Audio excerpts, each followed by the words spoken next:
Hello student, आज हम start करने वाले हैं प्रायिकता प्रोबेबिलिटी। इससे पहले वाले वीडियो में मैंने कुछ प्रायिकता के आपको 4-5 क्वेश्चन बता दिए थे, तो अगर आप वो वाले वीडियो नहीं देखे हैं तो उसको पहले आप ज़रूर देखें। देखेंगे कहाँ से? यहाँ पर लिंक आ रही है, आप यहाँ से पहले वो वाले वीडियो ज़रूर देखिएगा, तब यहाँ से कंटिन्यू कीजिएगा, ठीक है? क्योंकि इससे पहले वाले वीडियो में मैंने आपको फार्मूला बताया था और प्रायिकता का इंट्रोडक्शन बहुत अच्छी तरीके से दिया था। तो आज हम क्या करने वाले हैं, क्वेश्चन नंबर 5 से आगे आपको बताने वाले हैं। तो मेरा नाम है परवेज रेयान और आपका स्वागत है आपके अपने प्यारे यूट्यूब चैनल गुरु ज्ञान में। तो पूरी एनर्जी के साथ पेन कापी निकाल लीजिए और जब मैं क्वेश्चन आपसे लिखने को बोलूं तब आप लिखना भी, क्योंकि उससे आपको बेहतर समझ में आएगा। तो चलिए स्टार्ट करते हैं। तो प्रश्नावली 15A का आपका क्वेश्चन यहाँ पर शो हो रहा है। क्वेश्चन नंबर 5 क्या लिखा हुआ है, पहले अच्छी तरीके से पढ़ते हैं इसको। लिखा है एक पिग्गी बैंक में जिसमें 50 पैसे के 100 सिक्के, 50 पैसे के 100 सिक्के हैं, 1 रुपये के 50 सिक्के हैं, 2 के 20 सिक्के हैं और 5 के 10 सिक्के हैं। यदि पिग्गी बैंक को हिला करके उल्टा करके कोई एक सिक्का गिराने के परिणाम सांप्रदायिक हैं, तो इसकी क्या प्रायिकता है कि वह गिरा हुआ सिक्का, नंबर 1 क्वेश्चन है, 50 पैसे का हो, नंबर 2 है कि 5 रुपये का नहीं होगा। तो क्वेश्चन को हम यहाँ पर आपको अच्छी तरीके से पहले लिख देते हैं। तो इसका हल करेंगे, ध्यान से समझिएगा। इस क्वेश्चन को हम हल कर रहे हैं, ठीक है? ध्यान से समझिएगा। क्वेश्चन यहाँ पर डिस्प्ले हो रहा है, इस पर भी फोकस करना। लिखा है 50 पैसे के 100 सिक्के, 50 पैसे के 100 सिक्के। तो हम यहाँ पर लिखेंगे 50 पैसे के कितने सिक्के हैं भैया? 100 सिक्के हैं। सिक्के अठन्नी चलती थे, वो आप शायद आपको नहीं पता होगा, लेकिन वही अठन्नी जो है वो 50 पैसे वो उस गुल्लक में। पिग्गी बैंक का मतलब क्या होता है? पिग्गी बैंक का मतलब होता है गुल्लक, जिसमें छोटे बच्चे मनी वगैरह सेव करते थे, वही गुल्लक, ठीक है? तो 50 पैसे के कितने उस गुल्लक में सिक्के पड़े हैं? 100 सिक्के पड़े हुए हैं। उसके बाद में 1 के कितने सिक्के हैं, यानी 1 रुपये का जो सिक्का है वो कितना पड़ा हुआ है? वो पड़ा है 50 सिक्के। कितने? 50 सिक्के पड़े हुए हैं गुल्लक में। और उसके बाद में दोस्तों आगे लिखा है 2 रुपये के 20 सिक्के। जो 2 का सिक्का है वो कितना है? 20 सिक्के हैं। 2 के 20 सिक्के पड़े हुए हैं। और उसके बाद में 5 के 10 सिक्के पड़े हुए हैं। 5 रुपये का जो सिक्का है वो कितने गुल्लक में है? 10 सिक्के पड़े हुए हैं। तो हमको क्या करना है? गुल्लक को उल्टा कर देना है। तो उसमें से एक सिक्का अगर गिरेगा तो उसकी प्रायिकता क्या है कि 50 पैसे का होगा। तो ध्यान से समझ लीजिए पहले मैं जो आपको समझाने वाला हूँ। पहली बात ये आप लोग बता दीजिए कि क्वेश्चन आपको अच्छी तरीके से समझ में आ गया है। अगर नहीं आया है तो मैं आपको फिर से समझाता हूँ। आपके पास था एक पिग्गी बैंक। पिग्गी बैंक का मतलब होता है गुल्लक, और उस गुल्लक में 50 पैसे के 100 सिक्के थे, 1 रुपये के 50 सिक्के थे, 2 रुपये के 5 सिक्के थे और 5 रुपये के 10 सिक्के थे। ये क्वेश्चन कौन सा है? क्वेश्चन नंबर 5 है, ठीक है? तो इतने सिक्के थे। तो मैंने आपको एक फार्मूला बताया था, बहुत बेहतरीन फार्मूला, जो पूरी प्रायिकता का चैप्टर ख़त्म कर देगा। देखिए प्रायिकता का जो फार्मूला था वो क्या मैंने बताया था, फिर से बता रहा हूँ। इससे पहले वाली वीडियो में मैंने बताया था अच्छी तरीके से। प्रायिकता बराबर होता है अनुकूल परिणाम, अनुकूल परिणाम। इसीलिए कहते हैं कि पहला वीडियो देखा होना बहुत ज़रूरी है। अनुकूल परिणाम बटे कुल परिणाम, कुल परिणाम। तो मैंने बताया था कुल परिणाम क्या होता है, अनुकूल परिणाम क्या होता है। ये क्या है भैया? ये है सूत्र। तो प्रायिकता बराबर क्या होता है? अनुकूल परिणाम बटे कुल परिणाम। कुल परिणाम का मतलब होता है कि जितने आपके पास सिक्के हैं उनको कुल कर लो। तो जो कुल कर लो, 50, ये 100 हो गया, 50 150 और 2 70 180। तो 180 सिक्के टोटल गुल्लक में पड़े हुए हैं। तो ये जो 180 है यही क्या हो जाएगा? कुल परिणाम। और अनुकूल परिणाम कौन सा होगा? पहला क्वेश्चन उसमें पूछ रहा है, आपको क्वेश्चन में यहाँ पर दिख रहा है, उसमें क्या कह रहा है? पहला क्वेश्चन कह रहा है कि 50 पैसे का होगा, वो सिक्का 50 पैसे का होगा। तो हम क्या करेंगे, देखेंगे कि 50 पैसे के कितने सिक्के हैं। कितने सिक्के हैं? 100 सिक्के हैं। तो पहला क्वेश्चन का आंसर कैसे निकालेंगे? 50 पैसे का सिक्का होने की प्रायिकता, 50 पैसे का सिक्का होने की प्रायिकता, सिक्का होने की प्रायिकता, 50 पैसे का सिक्का होने की प्रायिकता क्या हो जाएगी? यहाँ पे लिख रहे हैं अनुकूल परिणाम बटे कुल परिणाम, अनुकूल परिणाम बटे कुल परिणाम। अनुकूल परिणाम क्या है? 50 पैसे के सिक्के कितने हैं, वो हो जाएंगे आपके अनुकूल परिणाम। 50 पैसे के सिक्के हैं 100, तो यहाँ पे लिखेंगे 100 डिवाइड बाई कुल परिणाम। कुल परिणाम का मतलब होता है मेरे प्यारे दोस्तों 180 सिक्के थे टोटल, तो ये हो जाएगा कुल परिणाम। उसके बाद भैया आपको भाग आता ही होगा, इसको हम भाग कर लेंगे। ठीक है, तो कर लीजिए भाग। 0 से 0 कट गया और ये 2 से काट लीजिए। 2 पंचे 10, 2 9 18, तो 5/9। तो 50 पैसे का सिक्का होने की जो प्रायिकता है वो कितनी हो गई? 5/9। अब इसी का दूसरा क्वेश्चन है, आप इसको नोट कर लीजिए, फिर अगला हम बताते हैं।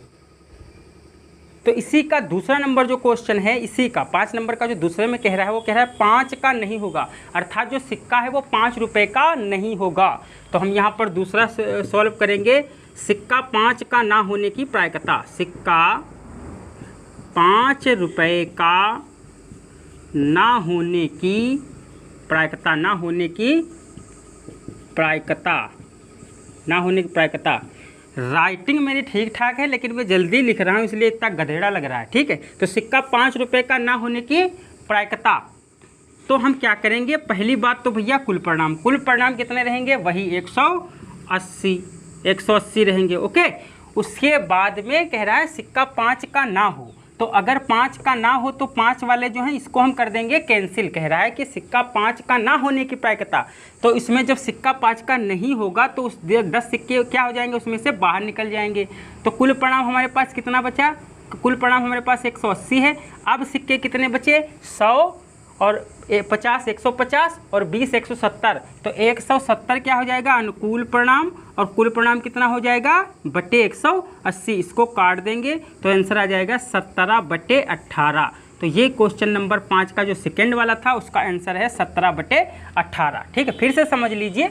देखिए, कह रहा था कि सिक्का 5 का ना होने की प्रायिकता, तो कुल परिणाम हमारे पास थे 180, तो मैंने नीचे लिख दिया। उसके बाद कह रहा है सिक्का 5 का ना हो, यानी कि 5 का ना हो, बाकी 50 पैसा हो, 1 रुपया हो, 2 रुपया हो, काम चल जाएगा। तो हमने इन तीनों को जोड़ लिया, 100 और 150, 120 कितना हो गया? 170। तो 170 फार्मूला के अनुसार अनुकूल परिणाम हो ऊपर रख दिया, और कुल जो था हमारे पास 180 उसको नीचे रख दिया, और फिर भाग करना आपको बहुत अच्छी तरीके से आता होगा। 0 0 उड़ा दिया तो 17/18 आंसर हो गया। आप इसको नोट कर लीजिए। उसके बाद बढ़ते हैं आपके 6 क्वेश्चन की तरफ। छठा क्वेश्चन यहाँ पर डिस्प्ले हो रहा है, मैं पढ़ता हूँ। लिखा, यदि एक थैले में 3 लाल गेंदें हैं और 5 काली गेंदें हैं तो एक लाल गेंद निकालने की प्रायिकता। ये क्वेश्चन मैंने पहले वाले वीडियो में भी बताया था और फिर से मैं आपको बता देता हूँ। यदि एक थैला है हमारे पास, उसमें 3 लाल गेंदें हैं और 5 काली गेंदें हैं, तो एक लाल गेंद निकालने की प्रायिकता हमको बतानी है। तो क्वेश्चन नंबर 6 का जो हल है वो ये है कि एक थैले में 3 लाल गेंद, तो लाल गेंद कितनी है? लाल गेंद थैले में कितनी है? लाल गेंदें हैं 3। उसके बाद है 5 काली गेंद, तो काली गेंद कितनी है? काली गेंद है 5।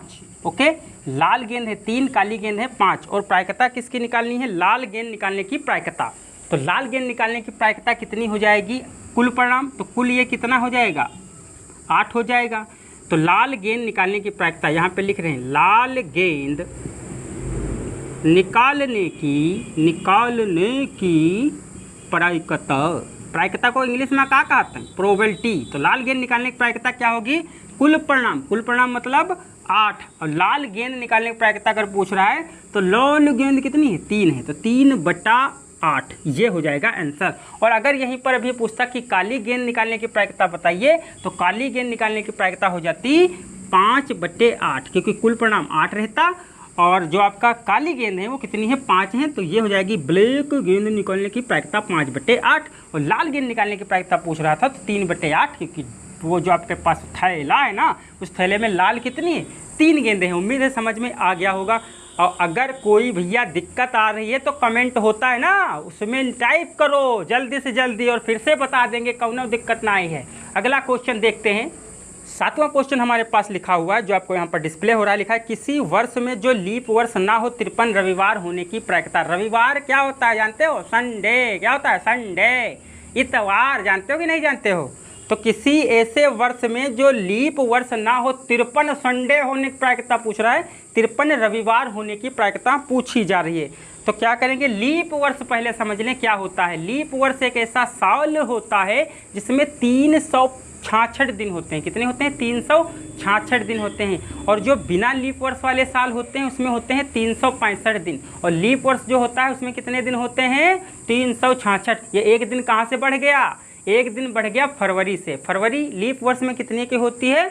29 की। बिना लीप वर्ष में कितने की होती है? 28 की। ओके, तो यहाँ पर जो क्वेश्चन है उसमें 366 दिन लीप वर्ष में होते हैं और जो बिना लीप वर्ष होता है वो कितने का होता है? 365 दिन। तो क्वेश्चन में क्या कह रहा है? जो लीप वर्ष ना हो, जो लीप वर्ष ना हो, किसी ऐसे वर्ष में जो लीप वर्ष ना हो, तो लीप वर्ष नहीं होगा तो उसमें कितने दिन होंगे भैया? 365। तो कुल दिन कितने होंगे? लीप वर्ष, वर्ष मतलब साल होता है, तो लीप वर्ष ना हो, तो लीप वर्ष ना हो तो कितने दिन होंगे? 365 दिन। अब भैया 365 दिन में आपके पूर्ण सप्ताह होते हैं 52, यानी 52 जो है पूर्ण सप्ताह होंगे। पूर्ण सप्ताह कितने हो जाएंगे? 52। तो 52 गुणे 7 कितना बनेगा? 7 दूनी 14, हासिल लगा 1, तो 7 × 5 = 35, 1 36, कितना हुआ? 364 दिन हो गया, एक दिन बच गया। यानी कि ध्यान से समझ यार, देख जो लीप वर्ष नहीं होता है, जो लीप वर्ष नहीं होता है उसमें कितने दिन होते हैं? 365 दिन। 365 दिन में अगर हम उसको सप्ताह में डिवाइड करें, अरे अपनी भाषा में हफ्ता में डिवाइड करें, तो कितने हफ्ता होंगे? सप्ताह होंगे। तो सप्ताह में 7 दिन होते हैं, तो 52 सप्ताह को 7 से गुणा करेंगे, कितना दिन आ जाएगा? 364। तो एक दिन बचा ना अभी साल में, क्योंकि होते कितने हैं? 365। तो वो मान लिया एक जो दिन बचा वो सोमवार भी हो सकता है। क्या हो सकता है? सोमवार। क्या हो सकता है? वो मंगलवार भी तो हो सकता है, मंगलवार। बुधवार भी तो हो सकता है, बुधवार। बृहस्पतिवार भी हो सकता है, और शुक्रवार भी हो सकता है, शुक्रवार। और शनिवार भी हो सकता है, शनिवार। और रविवार, जो क्वेश्चन पूछ रहा है रविवार भी हो सकता है। रविवार मतलब इतवार यानी संडे। तो अब कह रहा था रविवार होने की प्रायिकता बताइए। तो फार्मूला होता है प्रायिकता बराबर अनुकूल परिणाम बटे कुल परिणाम। तो रविवार होने की प्रायिकता, रविवार 53 रविवार होने की प्रायिकता, ठीक है, 53 रविवार होने की प्रायिकता, 53 रविवार होने की प्रायिकता कितनी होगी? तो फिर वही कि कुल परिणाम। तो देखिए कुल परिणाम कितने हैं? ये जितने दिन हैं हमारे पास ये कुल परिणाम है। 1 2 3 4 5 6 7 हैं, तो 7 हो जाएंगे कुल परिणाम। और रविवार की प्रायिकता पूछ रही है, तो इसमें रविवार कितना है? रविवार 1 है, तो आंसर हो जाएगा 1/7। इसको नोट कर लीजिए। अगर समझ में नहीं आया है तो कमेंट करके जरूर बताइएगा, मैं आपको ये फिर से समझाऊंगा। ओके, तो चलिए इसको नोट कर लो। क्वेश्चन नंबर 8वां पढ़ते हैं। दोस्तों लिखा हुआ है कि गोपी अपने जीव कुंड के लिए एक दुकान से मछली खरीदती है। दुकानदार एक टंकी जिसमें 5 नर मछली और 8 मादा मछली, नर मछली मतलब मेल और मादा मछली मतलब फीमेल, तो 5 नर मछली और 8 मादा मछली हैं, में से एक मछली यदृच्छया, यदृच्छया का मतलब होता है बिना देखे, यदृच्छया उसे में से एक मछली यदृच्छया उसे देने के लिए निकालती है। यदृच्छया का मतलब होता है बिना देखे। इसकी क्या प्रायिकता है कि निकाली गई मछली नर मछली है। तो वेरी सिंपल क्वेश्चन है। इतने देखिए भैया, जो ये हिंदी होती है, इतनी सारी हिंदी जो लिखी है, इसके चक्कर में कम पढ़ो। आपको फोकस करना है कि टोटल कितनी है मछली और जो पूछ रहा है वो कौन सी चीज़ पूछी जा रही है, बस इतना पढ़ना है। वो चाहे मछली हो या मैंगो हो या बनाना हो, उससे कोई फ़र्क नहीं पड़ रहा। ठीक है, आपको बस देखना है कि कुल जोड़ करके कितना आ रहा है। तो देखिए 5 नर मछली, नर मछली मतलब मेल, तो नर मछली कितनी है? ये क्वेश्चन नंबर कौन सा है? 8 है। आपको ये क्वेश्चन नंबर आपकी बुक में 8 नंबर क्वेश्चन मिलेगा। तो 5 नर मछली, नर मछली कितनी है? नर मछली कितनी है? 5। और मादा मछली कितनी है? मादा मछली है दोस्तों 8। तो आप बताइए कुल मछली कितनी हो गई? कुल मछली, तो इसके क्या करेंगे हम? इसको जोड़ लेंगे, 8 5 13 कुल मछली हो गई। अब इसमें पूछा जा रहा है क्या प्रायिकता है कि निकाली गई मछली नर मछली है। तो नर मछली जो है कितनी है इसमें देखिए, नर मछली की प्रायिकता पूछा है तो लिखेंगे नर मछली की प्रायिकता, नर मछली की प्रायिकता। तो नर मछली की प्रायिकता पूछी जा रही है, तो नर मछली कितनी है 5 है और कुल मछलियाँ कितनी हैं 13 हैं, तो हो जाएगा आंसर 5/13। नर मछली की प्रायिकता 5/13 क्यों? क्योंकि कुल परिणाम यानी 13 थी मछली, 5 और 13, और नर मछली कितनी थी 5 थी, तो आंसर आया 5/13। और यहीं पर अगर मादा मछली पूछता तो कितना आंसर आता, समझ गए? हाँ, तो कितना आंसर आता? मादा मछली कितनी है 8/13। तो ये मादा मछली की प्रायिकता और ये नर मछली की प्रायिकता ये पूछ रहा था, ये एक्स्ट्रा बता दिया मैंने, ठीक है। तो ये आपको वीडियो कैसा लगा ज़रूर बताइए। अगर अच्छा लगा तो लाइक कीजिए और अपने दोस्तों के साथ ज़्यादा से ज़्यादा शेयर कीजिए, ताकि जो मेरा ड्रीम है कि पहुंचेगी घर घर शिक्षा, नहीं रहेगा कोई भी स्टूडेंट पढ़ाई में कमज़ोर। तो दोस्तों इस चीज़ को आप जो है भैया आगे बढ़ाइए। बहुत ज़्यादा गर्मी होती है यहाँ पे, देखो कितना पसीना आ रहा है। ये मेहनत जो चल रही है इसको आप ही लोग हैं जो कामयाब बना सकते हैं। और अगर आपको क्वेश्चन समझ में नहीं आया है या कोई भी दिक्कत आ रही है पढ़ाई को लेकर, तो इस व्हाट्सएप नंबर पे आप एक मैसेज कीजिए। यहाँ पर मैं पूरी कोशिश करूँगा कि आपकी जो पढ़ाई से रिलेटेड समस्याएँ हैं वो दूर हो सकें। चलिए मिलते हैं एक नई वीडियो में नई ऊर्जा के साथ, तब तक के लिए जय हिंद जय भारत।